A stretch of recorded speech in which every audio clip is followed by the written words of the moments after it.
Hello students, next we are moving on to future value of a present sum. അപ്പം നമ്മൾ present value of a future sum ആയിരുന്നു നേരത്തെ നോക്കിക്കൊണ്ടിരുന്നത്. ഇനി നമുക്ക് നോക്കാനുള്ളത് future value of a present sum. Okay, future value of a sum is the value of payment at a point in the future. നമ്മൾ ഇപ്പം ഇൻവെസ്റ്റ് ചെയ്യുവാണെങ്കിൽ, ഇപ്പം 1000 rupees നിങ്ങൾ ഇൻവെസ്റ്റ് ചെയ്യുവാണെങ്കിൽ ഒരു 5 years കഴിഞ്ഞിട്ട് എത്ര രൂപ നിങ്ങൾക്ക് കിട്ടും, ആ ഇൻവെസ്റ്റ്മെന്റ് എത്രയായി വർദ്ധിക്കും എന്നാണ്, അല്ലെങ്കിൽ 5 വർഷത്തിന് ശേഷം 1000 രൂപയുടെ വാല്യൂ എത്രയായിരിക്കും എന്ന് കണ്ടുപിടിക്കുന്നതാണ് future value, just the opposite of present value. Okay, അപ്പൊ അതിന് ഒരു കണ്ടീഷൻ ഉണ്ട്, based on consistent rate of return. നമ്മൾ അതൊരു അസംഷൻ ആയിട്ട് വെക്കുന്നുണ്ട്, എന്ത്, കൺസിസ്റ്റന്റ് റേറ്റ് ഓഫ് റിട്ടേൺ വേണം, എങ്കിൽ മാത്രമേ നമുക്ക് പറയാൻ പറ്റുള്ളൂ ഇത്ര രൂപ നിങ്ങൾക്ക് 5 yearsന് ശേഷം കിട്ടും എന്ന്. ഓക്കെ, അപ്പം ഫ്യൂച്ചർ വാല്യൂ എന്താണെന്ന് മനസ്സിലായല്ലോ. ഫ്യൂച്ചറിലുള്ള ഒരു സം ഓഫ് എമൗണ്ടിന്റെ വാല്യൂ, അതാണ് ഫ്യൂച്ചർ വാല്യൂ. ഇൻവെസ്റ്റ്മെന്റിന്റെ ഫ്യൂച്ചറിലുള്ള വാല്യൂവിനെ at a consistent rate of return, അതിനെയാണ് ഫ്യൂച്ചർ വാല്യൂ എന്ന് പറയുന്നത്. ആൻഡ് ഇക്വേഷൻ എന്താണ്, F V is equal to P V into 1 + i raise to n. ഇതാണ് ഒരു സ്റ്റാൻഡേർഡ് ഇക്വേഷൻ. അപ്പൊ ഇതിൽ എഫ് ബി എന്ന് പറയുന്നത് ഫ്യൂച്ചർ വാല്യൂ, പി വി എന്ന് പറയുന്നത് പ്രസന്റ് വാല്യൂ, ഐ നിങ്ങൾക്കറിയാം ഇൻട്രസ്റ്റ് റേറ്റ് ആണ്, and N is number of years എന്ന് പറയുന്നതിനേക്കാൾ കോമ്പൗണ്ടിങ് ആണെങ്കിൽ, കോമ്പൗണ്ട് ഇൻട്രസ്റ്റ് ആണ് കാണുന്നതെങ്കിൽ it is more convenient to say number of compounding periods എന്ന് പറയുന്നതായിരിക്കും കുറച്ചും കൂടെ ബെറ്റർ. ഓക്കെ, ഇതാണ് ഒരു ഇക്വേഷൻ. പക്ഷേ ഈ ഇക്വേഷൻ എപ്പോഴും ആപ്ലിക്കബിൾ അല്ല. ഞാൻ പറഞ്ഞു ഈ എൻ എന്ന് പറയുന്നത് ഈ ഇക്വേഷനിലെ നമ്പർ ഓഫ് ഇയേഴ്സ് ആണ്, അതായത് ഇയർലി മാത്രമേ കോമ്പൗണ്ട് ചെയ്യുന്നുള്ളൂ എന്നാണ് പറയുന്നത്. പക്ഷെ അങ്ങനെയല്ല കോമ്പൗണ്ട് ഇൻട്രസ്റ്റ്, നമുക്കത് ഡെയിലി ബേസിസ് തൊട്ട് ഇയർലി ബേസിസ് വരെ കോമ്പൗണ്ടിങ് ചെയ്യാം. അപ്പം if an amount is compounded more than once a year, അപ്പം എന്തായാലും കോമ്പൗണ്ട് ഇൻട്രസ്റ്റ് കാണുമ്പോൾ more than once a year ആയിരിക്കും അല്ലെ. അപ്പൊ അങ്ങനത്തെ സിറ്റുവേഷനിൽ നമ്മുടെ ഇക്വേഷൻ ജസ്റ്റ് ഒന്ന് മാറും. Future value is equal to present value into 1 + i/c whole raise to n into c എന്നാകും. ഇവിടെ ഈ ഒരു സി എന്ന് പറയുന്ന ഒരു എക്സ്ട്രാ എലമെന്റ് വന്നിട്ടുണ്ട്. ആ എലമെന്റ് എന്തായിരിക്കാം, നമ്മൾ ഈ കോമ്പൗണ്ടിങ് പീരിയഡിനെ കാണിക്കാൻ വേണ്ടിയിട്ട് കൊടുക്കുന്നതാണ് ആ ഒരു എലമെന്റ് എന്ന് പറയുന്നത്. ഓക്കെ, അപ്പൊ നമുക്ക് നോക്കാം. എഫ് എന്താണ്, എഫ് വി എന്താണ്, future value, P we present value, I interest rate. Then N എന്ന് പറയുന്നത് നമ്മൾ ഇവിടെ നമ്പർ ഓഫ് ഇയേഴ്സ് എന്ന് കൺസിഡർ ചെയ്യുന്നു, ആൻഡ് സി എന്ന് പറയുന്നത് നമ്പർ ഓഫ് കോമ്പൗണ്ടിങ് ഇയേഴ്സ് എന്നും, കോമ്പൗണ്ടിങ് പീരിയഡ്സ് എന്നും കൺസിഡർ ചെയ്യുന്നു. അപ്പം എൻ എന്ന് പറയുന്നത് ഇപ്പം ക്വസ്റ്റ്യനിൽ പറയുന്നു കോമ്പൗണ്ടഡ് ഡെയിലി എന്ന് പറയാണ്.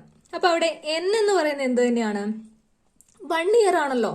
അപ്പം 1 തന്നെയാണ് എൻ എന്ന് പറയുന്നത്. പക്ഷെ സി അവിടെ എന്താണ്, സി മാറും. സി ഡെയിലി എന്ന് പറയുന്നതുകൊണ്ട് തന്നെ അവിടെ 365 days ഉണ്ടല്ലോ. അപ്പം നമ്പർ ഓഫ് കോമ്പൗണ്ടിങ് പീരിയഡ്സ് എന്ന് പറയുന്നത് എന്താവും, 365 ആകും. അതാണ് ഡിഫറൻസ് കേട്ടോ, എന്നും സിയും തമ്മിലുള്ള ഡിഫറൻസ്. അപ്പം കോമ്പൗണ്ടഡ് ഹാഫ് ഇയർലി എന്ന് പറയാണ്. Then the N will be 1 year itself and C will be compounding half yearly ആയതുകൊണ്ട് തന്നെ സി എന്താണ്, 2 ആണ്. അതായത് 2 പ്രാവശ്യം കോമ്പൗണ്ട് ചെയ്യപ്പെടുന്നുണ്ട്. ഓക്കെ, അപ്പൊ ഇവിടെ ഈ സി എന്ന് പറയുന്നത് നമ്പർ ഓഫ് കോമ്പൗണ്ടിങ് പീരിയഡ്സ് ആണ്. നമ്മൾ യൂസ് ചെയ്യേണ്ടി വരുന്ന ഇക്വേഷൻ ഇതായിരിക്കും. കാരണം നമുക്ക് കോമ്പൗണ്ടിങ് എപ്പോഴും ഇയർലി ആയിരിക്കില്ല തരാം. അതുകൊണ്ട് നമ്മൾ നോർമലി യൂസ് ചെയ്യേണ്ട ഇക്വേഷൻ ഇതായിരിക്കും നമ്മൾ യൂസ് ചെയ്യേണ്ട equation. Now let's see one question. If you put ₹1000 in a savings account that pays 5% interest annually but is compounded daily, how much will be in the account after 10 years? എന്നാണ് question. ഇവിടെ എന്താ പറഞ്ഞേക്കുന്നത്, compound ചെയ്യപ്പെടുന്നുണ്ട് on A daily basis. ഇതാണ് ഇപ്പൊ നമ്മൾ ശ്രദ്ധിക്കേണ്ട കാര്യം അല്ലെ, ഡെയിലി ആണ് കോമ്പൗണ്ടിങ് നടക്കുന്നത്. ആൻഡ് റേറ്റ് എത്രയാണ്, 5% ആണ്. എത്ര എമൗണ്ട് ആണ് നിങ്ങൾ കീപ്പ് ചെയ്യുന്നത്, 1000 rupees ആണ് ഇടുന്നത്. After how many years, 10 years. Okay, അപ്പൊ ഇവിടെ നമുക്ക് വേണ്ട എല്ലാ എലമെന്റ്സും അല്ലെങ്കിൽ എല്ലാ വാല്യൂസും തന്നിട്ടുണ്ട്. നമുക്ക് ഇക്വേഷനിലേക്ക് ഇടുമ്പോൾ ഇക്വേഷൻ എന്തായിരുന്നു, F V is equal to P V into 1 + i/c whole raise to n into c. ഇതാണ് നമ്മുടെ ഇക്വേഷൻ അല്ലെ. F B is equal to P V into 1 + i/c into n into whole raise to n into c. Okay, ഇവിടെ F V ആണ് നമുക്ക് കണ്ടുപിടിക്കേണ്ടത്. P V എത്രയാണ്? Present value തന്നിട്ടുണ്ട്. എത്രയാണ്? 1000 ആണ് പ്രസന്റ് വാല്യൂ എന്ന് നമുക്ക് തന്നിട്ടുണ്ട് ക്വസ്റ്റ്യനിൽ. ഇൻറ്റു 1 പ്ലസ് ഐ എത്രയാണ്? ഐ എന്ന് പറയുന്നത് എന്താണ്? ഇൻട്രസ്റ്റ് റേറ്റ് ആണെന്ന് പറഞ്ഞു ഇവിടെ തന്നിട്ടുണ്ട്. Pace at how much? 5% interest എന്ന് തന്നിട്ടുണ്ട്. 5% ആയതുകൊണ്ട് നമ്മളത് 0.05 എന്ന് എഴുതും. ഡിവൈഡഡ് ബൈ സി എന്താണെന്നാണ് ഞാൻ പറഞ്ഞത്? സി എന്ന് പറയുന്നത് എൻ എന്താണ്? നമ്പർ ഓഫ് ഇയേഴ്സ് ആണ്. അതിലാർക്കും കൺഫ്യൂഷൻ ഇല്ല. എൻ എന്ന് പറയുന്ന നമ്പർ ഓഫ് ഇയേഴ്സ് ആണ്. അത് എത്രയാണ്? 10 ഇയേഴ്സ് ആണ് തന്നിട്ടുണ്ട് number of years. And C എന്താണെന്നാണ് പറഞ്ഞത്? Number of compounding periods. ഇവിടെ തന്നേക്കുന്ന ബട്ട് ഈസ് കോമ്പൗണ്ട് ഡെയിലി എന്ന ക്വസ്റ്റ്യനിൽ പറഞ്ഞിരിക്കുന്നത്.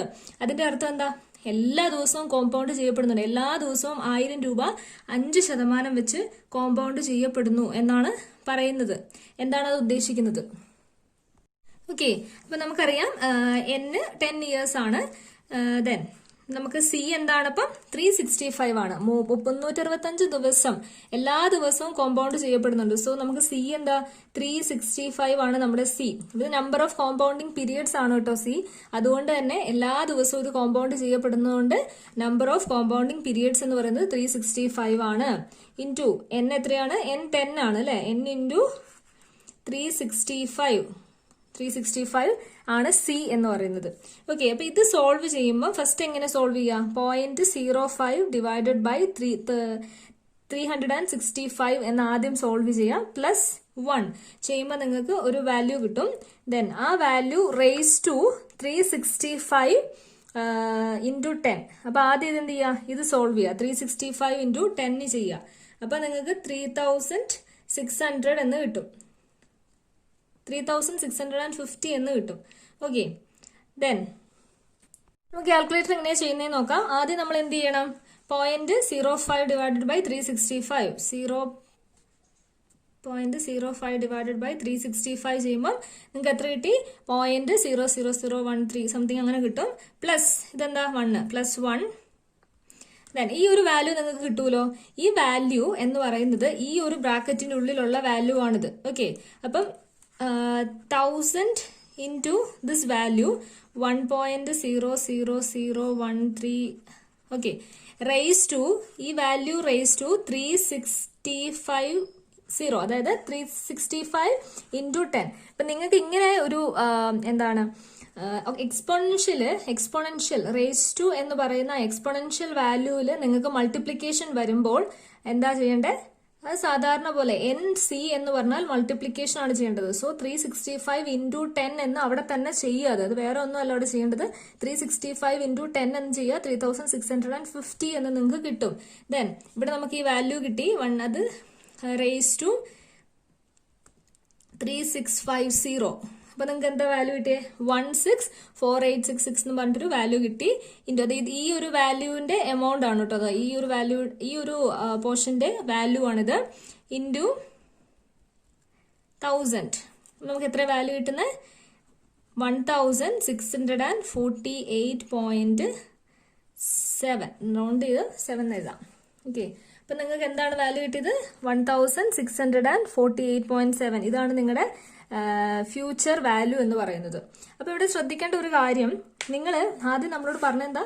1000 രൂപ 5% കോമ്പൗണ്ട് ഇൻട്രസ്റ്റില് ഡെയിലി കോമ്പൗണ്ടിങ് ചെയ്ത് 10 വർഷത്തേക്ക് ഇടുവാണെങ്കിൽ നിങ്ങൾക്ക് എത്ര രൂപ കിട്ടുന്ന പറയുന്നത്? 1648.7 രൂപ കിട്ടും എന്നാണ് പറയുന്നത്. അടുത്ത് നമുക്ക് നോക്കാനുള്ളൊരു പോർഷനാണ് ഫ്യൂച്ചർ വാല്യൂ ഓഫ് ആനിറ്റി. ആനിറ്റിന്റെ ഫ്യൂച്ചർ വാല്യൂ നമ്മൾ നേരത്തെ ആനിറ്റി കണ്ടായിരുന്നു. ആനിറ്റി എന്ന് പറഞ്ഞാൽ എന്താണ്? ഇയർലി ബേസിസിൽ നമ്മൾ കൊടുക്കുന്ന പേയ്മെന്റോ അല്ലെങ്കിൽ നമുക്ക് കിട്ടുന്ന റിട്ടേണിനെയോ ഒക്കെയാണ് നമ്മൾ ആനിറ്റി എന്ന് പറയുക. അത് ഒരു ഫിക്സഡ് ഇന്റർവെല്ലിലേക്ക് ആണ്, ഫിക്സഡ് പീരിയഡിലേക്കാണ്, റെഗുലർ ആയിട്ട് കിട്ടും. ഓക്കെ, ഇപ്പോൾ future value of annuity is equal to a into 1 plus I whole raise to n minus 1 whole divided by I. Okay, അപ്പൊ അതിൽ എന്താ വാല്യൂസ്? ഇത് നിങ്ങൾക്ക് പ്രോബ്ലം വർക്കൗട്ട് ചെയ്യുക. പ്രോബ്ലംസ് അത്ര കാര്യമായിട്ട് പ്രോബ്ലംസ് ഒന്നും ഇതിലൊന്നും ചെയ്യാനില്ല. അപ്പം FV എന്ന് പറയുന്നത് future value at time n എന്ന് പറയുന്ന ആ സമയത്തുള്ള ഫ്യൂച്ചർ വാല്യൂ എന്ന് പറയുന്നത് പ്രസന്റ് വാല്യൂ നമ്മൾ എഴുതുമ്പോൾ നമ്മൾ എന്ത് എഴുതും? Present value at the time 0 എന്ന് എഴുതും. കാരണം എന്താ? പ്രസന്റ് വാല്യൂ ഇന്നത്തെ വിലയാണ്. ഫ്യൂച്ചർ വാല്യൂ എന്ന് പറഞ്ഞാൽ ഇന്നത്തെ വിലയാണോ? അല്ല. അതുകൊണ്ടാണ് future value at the time എന്ന് പറഞ്ഞാൽ 10 വർഷത്തിന് ശേഷമുള്ള വാല്യൂ ആണ് ഫ്യൂച്ചർ വാല്യൂ എന്ന് പറയുന്നത്. ഓക്കെ, 10 എന്ന് പറയുന്നതാണ് ഇവിടുത്തെ n. ഓക്കെ, A എന്താ? Value of payment. അപ്പൊ നമ്മൾ ഇപ്പൊ കൊടുക്കുന്ന ക്യാഷ്, അതിനെയാണ് A എമൗണ്ട് എന്ന് പറയും. I interest rate and n എന്ന് പറയുന്നത് number of payment periods. Next ഒരു ഏരിയ ആണ് കോമ്പൗണ്ട് ആനുവൽ ഗ്രോത്ത് റേറ്റ് എന്ന് പറയും. അപ്പം കോമ്പൗണ്ട് ആനുവൽ ഗ്രോത്ത് റേറ്റ് എന്ന് പറയുമ്പോൾ നമുക്ക് ആ ഗ്രോത്ത് റേറ്റ് എന്നുള്ള ഒരു വേർഡ് കാണുമ്പോൾ തന്നെ നമുക്ക് മനസ്സിലാവും ഏതോ ഒരു എമൗണ്ട് ഗ്രോ ചെയ്യുന്ന കാര്യത്തിനെ കുറിച്ചാണ് പറയുന്നത്. Compound annual growth rate. Okay, അപ്പം എന്താണത്? Rate of return that would be required for an investment to grow from its beginning balance to ending balance. അപ്പം റേറ്റ് ഓഫ് റിട്ടേൺ ആണ് അല്ലെ ഗ്രോത്ത് റേറ്റ് എന്ന് പറഞ്ഞു. അപ്പൊ റേറ്റ് ഓഫ് റിട്ടേൺ ആണ് ഒരു ഇൻവെസ്റ്റ്മെന്റ്, നമ്മൾ എന്തെങ്കിലും ഒരു ഇൻവെസ്റ്റ്മെന്റ് നടത്തുമ്പോൾ അത് ബിഗിനിങ്ങിൽ ഉണ്ടായിരുന്ന ബാലൻസിൽ നിന്നും എൻഡിങ്ങിൽ, ഇപ്പം സേ ഫോർ എക്സാമ്പിൾ 10 ഇയേഴ്സ് ആണെങ്കിൽ ആഫ്റ്റർ 10 ഇയേഴ്സ് അതൊരു ബാലൻസിലേക്ക് എത്തൂലോ, ആ ബാലൻസിലേക്ക് ഹൈക്ക് വന്നിട്ടുണ്ടെങ്കിൽ അങ്ങനെ വരാനുള്ള റേറ്റ് ഓഫ് റിട്ടേൺ, അതായത് ഇന്നിട്ട ഇൻവെസ്റ്റ്മെന്റിനെ കഴിഞ്ഞും കൂടുതൽ നമ്മൾ പിൻവലിക്കാൻ നേരത്ത് നമുക്ക് കിട്ടുവാണെങ്കിൽ ഒരു ഡിഫറൻസ് ഉണ്ടല്ലോ, ആ ഡിഫറൻസിന്റെ റേറ്റ് ഓഫ് റിട്ടേൺ, അതിനെയാണ് നമ്മൾ എന്ത് പറയുന്നത്? കോമ്പൗണ്ട് ആനുവൽ ഗ്രോത്ത് റേറ്റ് എന്ന് പറയുന്നത്. The rate at which this investment is growing, അതിനെയാണ് നമ്മൾ കോമ്പൗണ്ട് ആനുവൽ ഗ്രോത്ത് റേറ്റ് എന്ന് പറയുന്നത്. അതിന്റെ ഇക്വേഷൻ നോക്കാം.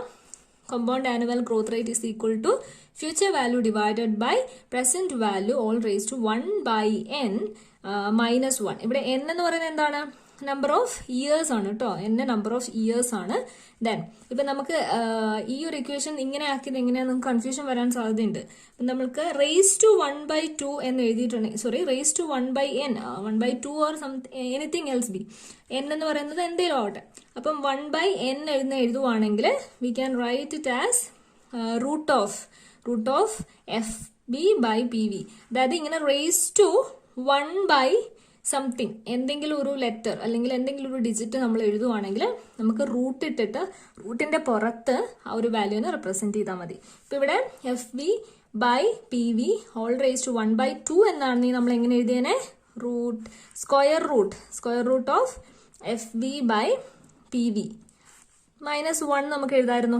ഓക്കെ, ഇങ്ങനെ ഒരു വേ ഓഫ് റൈറ്റിംഗ് ഉണ്ട് എന്ന് പറയാണ്. ഇപ്പൊ ഓക്കെ, അപ്പൊ ഇതിലെ പ്രോബ്ലംസ് നിങ്ങൾ വർക്ക്ഔട്ട് ചെയ്യാം. ഇതിലെ ഐറ്റംസ് ഒക്കെ നിങ്ങൾക്ക് മനസ്സിലായിട്ടുണ്ടാവും എന്ന് വിചാരിക്കുന്നു. അപ്പൊ നമ്മൾ ഇത്രയും നാളും ഡീൽ ചെയ്തുകൊണ്ട് പ്രസന്റ് വാല്യൂവും ഫ്യൂച്ചർ വാല്യൂവും of annuity, present value of annuity, future value of annuity ആണ് കണ്ടുകൊണ്ടിരിക്കുന്നത്. ഓക്കെ.